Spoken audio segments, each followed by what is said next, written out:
इस समय पांचों पांडव, ध्यान देना, और द्रौपदी, ये सब लोग चलने की तैयारी किए हैं। उससे पहले भगवान कन्हैया का यहां से गमन हो चुका है। भगवान कन्हैया का गमन हो चुका है। अब ये पांचों पांडव विचार करते हैं संसार ये हमारे रहने के लायक नहीं बचा, तो पांचों भैया द्रौपदी को लेकर चले पर्वत पर। ध्यान देना इस बात को। आगे आगे धर्मराज हैं, धर्मराज के पीछे भीम हैं, भीम के पीछे अर्जुन है, अर्जुन के पीछे नकुल है, नकुल के पीछे सहदेव, और सहदेव के पीछे द्रौपदी जा रही है।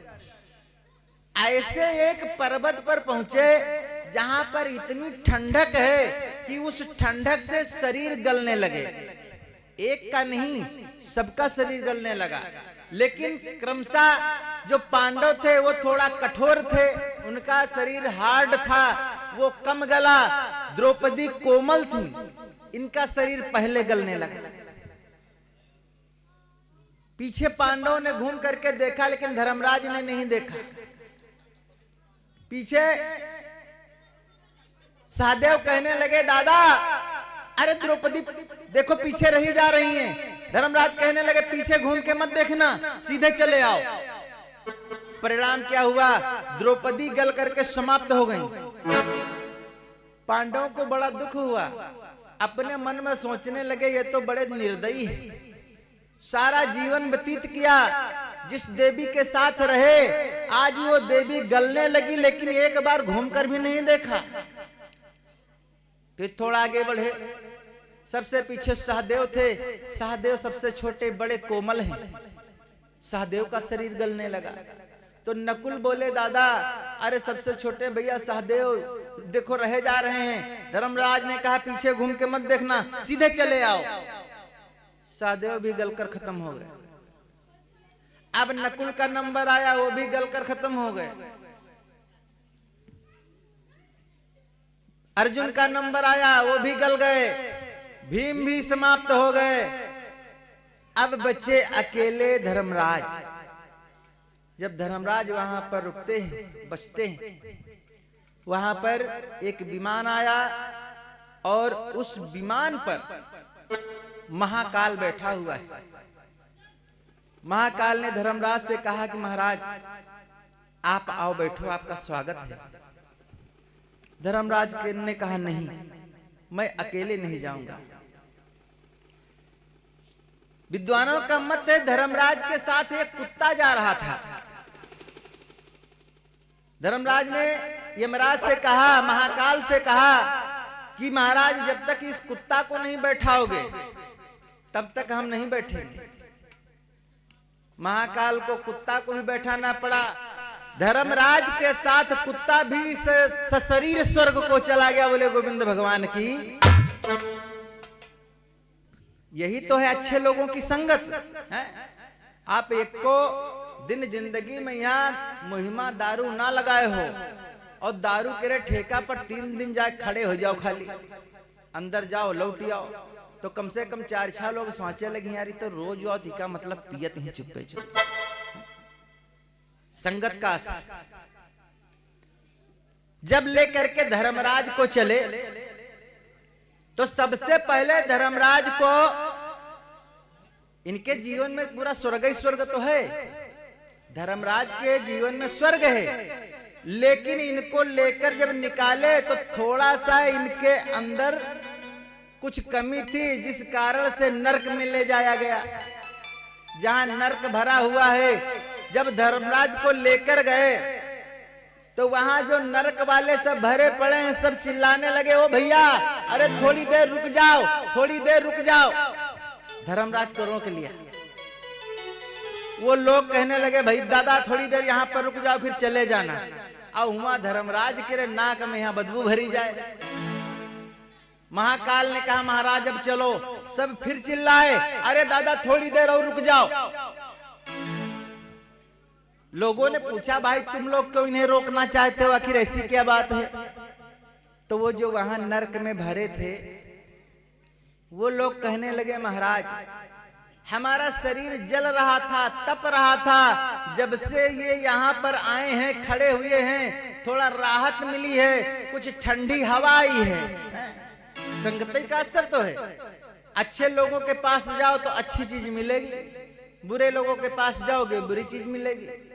धर्मराज को लेकर के गए, थोड़ा सा केवल 5 मिनट के लिए इनको नरक में निकाला गया।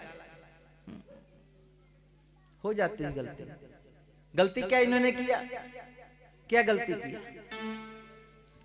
गलती ये किया कि जिस समय द्रौपदी एक अबला नारी की साड़ी खींची गई है, उस समय इन्होंने, इन लोगों ने प्रतिज्ञा किया है कि जीवन भर हम तुम्हारी रक्षा करेंगे। और रक्षा करने का मतलब दादा ये थोड़ा ही है कि आप जुआ में अपनी पत्नी को हार जाओ। केवल एक गलती, और उस गलती के कारण 5 मिनट केवल नरक के किनारे धर्मराज को निकाला गया। बोले गोविंद भगवान की। ये कथा भागवत में मिलती है, लेकिन यहाँ कुछ अलग है। कवि ने जो दिया है, यहाँ पर महाराज अर्जुन पाताल लोक को जाते हैं और वहां पर महाराज बासुक यानी बासुक वहां के राजा हैं। अर्जुन की बहू उत्तरा गर्भवती है, बासुक की पत्नी नागिनी गर्भवती है।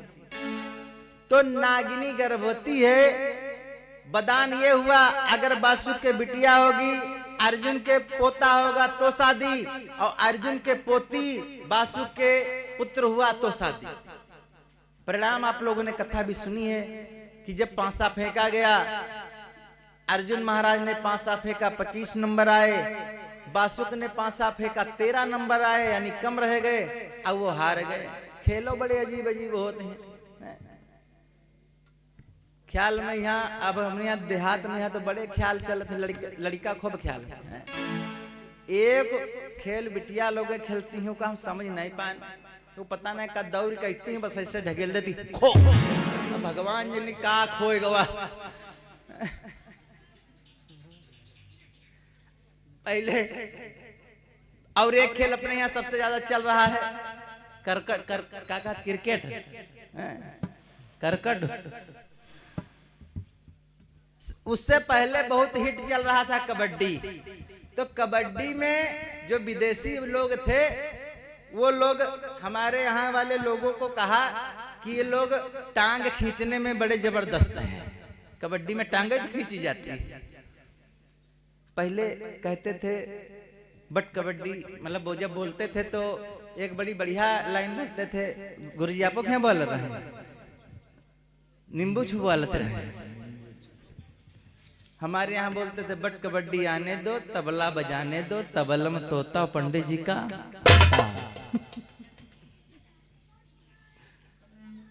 खैर, यहाँ पर बदान हुआ और बदान में अर्जुन जीत गए, बासुक हार गए, अपने महलों में पहुंचे। जब महलों में पहुंचे हैं तो नागिनी के पास रोने लगे, कहने लगे, देवी मैं बाजी हार गया हूं, अगर तुम्हारे बिटिया पैदा हुई तो मैं मर जाऊंगा। बैठ जाओ बैठ जाओ बैठ जाओ बैठ जाओ।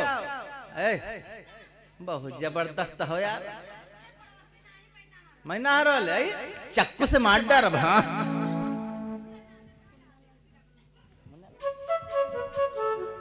और ये कुन्ना लाल भैया जी की तरफ से जिंसी से 100 रुपए का दान आया है, जीवन मंगल में हो। अब फिर रहा दियो, इनका इधर घुमा दो बिटिया तनी। आओ हमारे लगे आओ, तुमका कल महीना हार हूं तो अरब चल है। जबरदस्त हो भाई, करी है कोनो मामूली है, का करत है। आओ यहाँ भाग गया भैया, आओ।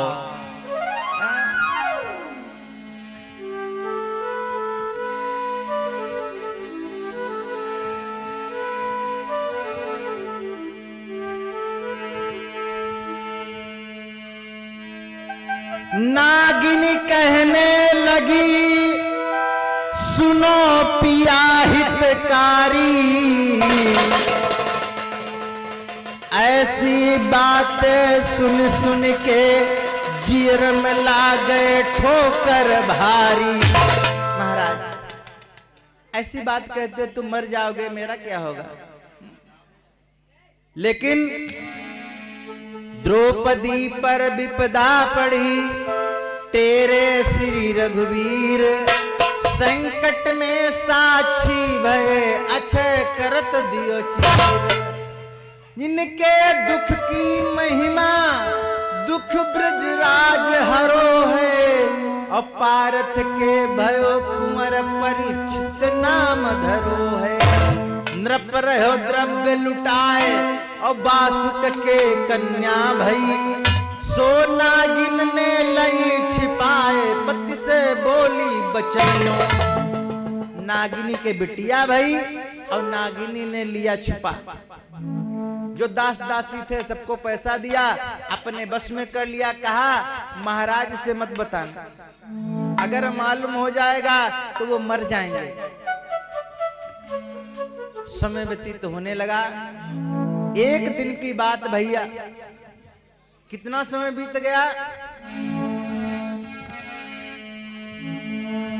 अरे होई गयो कुंवर बरस 12 को, तो नृपत कुआं अमृत कुआं नृपति पारथ के,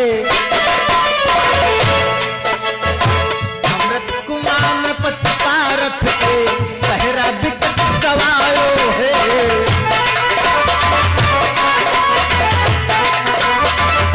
और ये राम शरण भैया जी की तरफ से जिनसी से 100 रुपए का दान आया है। जीवन मंगल।